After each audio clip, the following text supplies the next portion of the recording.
नमस्कार दोस्तों, क्या आप जानते हैं कि आज दुनिया की आधी से ज़्यादा आबादी किसी न किसी तरह की एलर्जी से सफ़र कर रही है। ये एलर्जी कई तरह की होती है, या तो ये सांस की एलर्जी हो सकती है, स्किन की एलर्जी हो सकती है, या बॉडी की किसी भी पार्ट की एलर्जी हो सकती है। एलर्जी एक तरह की सेंसिटिविटी है। ये इस तरह की सेंसिटिविटी है कि कोई पदार्थ अगर 100 लोग हैं, उनमें से 90 लोगों को कोई नुकसान नहीं पहुंचा रहा, लेकिन वही पदार्थ 10 लोगों के लिए नुकसानदायक है।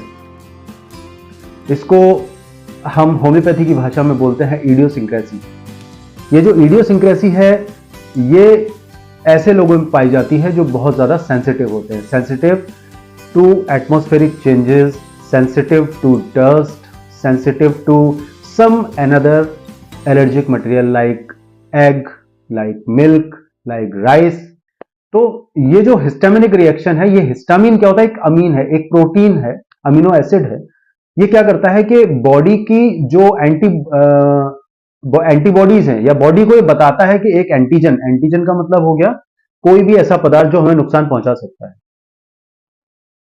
कि बॉडी के अंदर किसी पदार्थ ने एंट्री की है। अब ये अगर सही है, सही का मतलब जैसे बॉडी में किसी वायरस ने एंट्री की और बॉडी ने उसको बताया, जो इम्यूनिटी है, इम्यूनिटी ने उसको बताया बॉडी को कि भाई एक एंटीजन ने एंट्री की। एंटीजन यानी कोई भी फॉरेन बॉडी जो हमारी बॉडी को नुकसान पहुंचा सकता है, उसमें एंट्री कर ली है बॉडी के अंदर, तो अब इसको मारो, भगाओ यहां से। तो उसके लिए हम बॉडी बनाती है एंटीबॉडीज। लेकिन जब यही इम्यूनिटी कुछ डिस्टर्ब हो जाती है, ओवर सेंसिटिव हो जाती है, जो ना नुकसान करने वाले पदार्थ भी उसको ये लगने लगता है कि नुकसान कर रहे हैं, ऐसे केसेस में क्या होता है कि बॉडी जबरदस्ती एंटीबॉडी बनाने लगती है। इसको हम लोग बोलते हैं हिस्टामिनिक रिएक्शन, और इसकी वजह से वो पदार्थ भी हमें नुकसान करने लगते हैं जो एक्चुअल में हमें नुकसान नहीं करने चाहिए। इस केस में बॉडी का आईजीजी और आईजीई लेवल काफी ज्यादा हाई हो जाता है। समटाइम्स इस्नोफिल काउंट भी डिस्टर्ब होता है, बढ़ जाता है। तो ऐसे बहुत सारे कॉजेज हैं जिनकी वजह से एलर्जी हो सकती है। ये कॉजेज फिजिकल भी हो सकते हैं, डायनामिक, जैसे हमारी होम्योपैथी में कहा जाता है डायनामिक कॉजेज भी हो सकते हैं। तो आइए जानते हैं कि कैसे हम होम्योपैथी में इस एलर्जी का बहुत आसानी से इलाज कर सकते हैं, कैसे इसका ट्रीटमेंट कर सकते हैं, और कौन कौन से लक्षण ऐसे हैं जो हमें एक पर्टिकुलर, एक बहुत ही स्पेसिफिक रेमेडी की तरफ इशारा करते हैं, एक मेडिसिन की तरफ इशारा करते हैं, कि जिसकी कुछ खुराकें ही किसी पेशेंट को उसकी एलर्जी से जीवन भर के लिए निजात दिला सकती हैं। तो इस एलर्जी की थेराप्यूटिक्स में जो सबसे पहले नाम आता है, वो आता है आर्सेनिक एल्बम का। ये वही आर्सेनिक एल्बम है जो कोविड के टाइम पे, कोविड के समय जिसने बहुत ख्याति बटोरी थी, बहुत ज्यादा इसका नाम हुआ था। आर्सेनिक एल्बम उन केसेस में दी जाती है जहां पे डस्ट से रिलेटेड एलर्जी, झाड़ू लगा घर में, छींके आना स्टार्ट, ओडर से एलर्जी है, छोंक लगा रसोई में और छींके आना स्टार्ट, जुकाम, खांसी और अल्टीमेटली सांस। ये सारी समस्याएं जब आती हैं तो उस केस में आर्सेनिक एल्बम बहुत अच्छी मेडिसिन के तौर पे काम करती है। एक और मेडिसिन है जो डस्ट एलर्जी में बहुत जबरदस्त काम करती है, वो है पोथोस फिटिडस। एक पौधा होता है, उसके रेजिन से बनती है। ये जो पौधा होता है, इसके रेजिन से ये बनती है, और ये बॉडी के अंदर जो एलर्जी है उसको कम करने का काम करती है, स्पेशली डस्ट। क्योंकि डस्ट की एलर्जी के लिए अगर कोई मेडिसिन कही जाएगी जो बहुत स्पेसिफिक है, जो सिर्फ मेडिसिन एलर्जी के लिए काम करती है, वो भी डस्ट की, तो नाम आएगा पोथोस फिटिडस का। अब अगर मान लीजिए जैसे किसी को सर्दी से एलर्जी है, सर्दी से एलर्जी का मतलब उसकी जो बॉडी का कॉन्स्टिट्यूशन है वो चिली कॉन्स्टिट्यूशन है। कहीं भी थोड़ी सी हवा लगी, ठंड लग गई, कुछ भी हुआ, थोड़ी सी हवा लगी, जुकाम चालू, थोड़ी सी हवा लगी, खांसी, बुखार।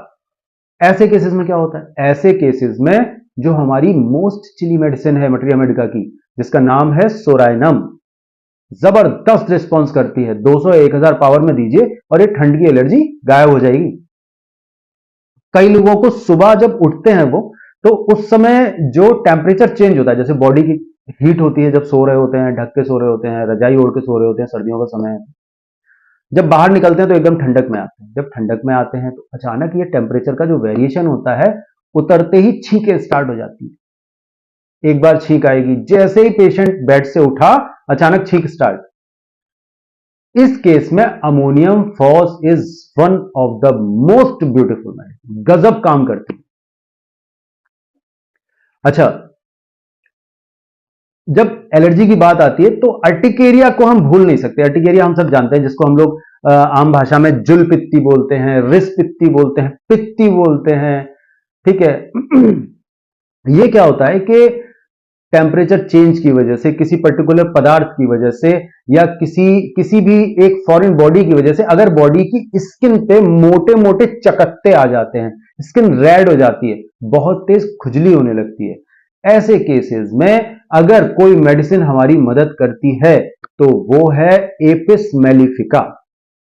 एपिस मेलिफिका के केस में क्या होता है, बड़े बड़े चकत्ते हो जाते हैं, मोटे हो जाते हैं, लाल हो जाते हैं, गर्म हो जाते हैं।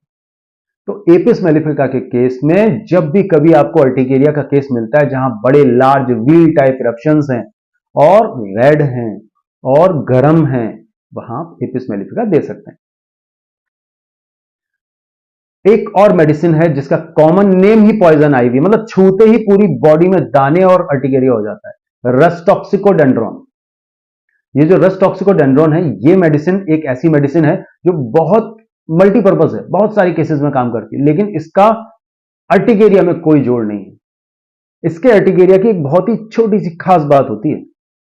क्या जनरली क्या होता है, पहले दाने निकलेंगे फिर खुजली होगी। इसमें क्या, पहले खुजली होगी फिर पेशेंट उसको स्क्रैच करेगा और उसके बाद दाने बाहर आएंगे। एक और मेडिसिन है, उसका नाम है एंटीमोनियम क्रूड। जब कभी भी अर्टिकेरिया के साथ हमारा पेट खराब है, कॉन्स्टिपेशन है, उस केस में एंटीमोनियम क्रूड बिल्कुल तीर की तरह काम करती है। तो दोस्तों, आपने देखा कि होम्योपैथी बहुत ही आसानी से जो एलर्जी है, एलर्जी के केसेस में बहुत अच्छा काम करती है। बहुत बार ये एलर्जी हमारी नाक का मांस बढ़ने या पॉलिप की वजह से भी हो जाती है।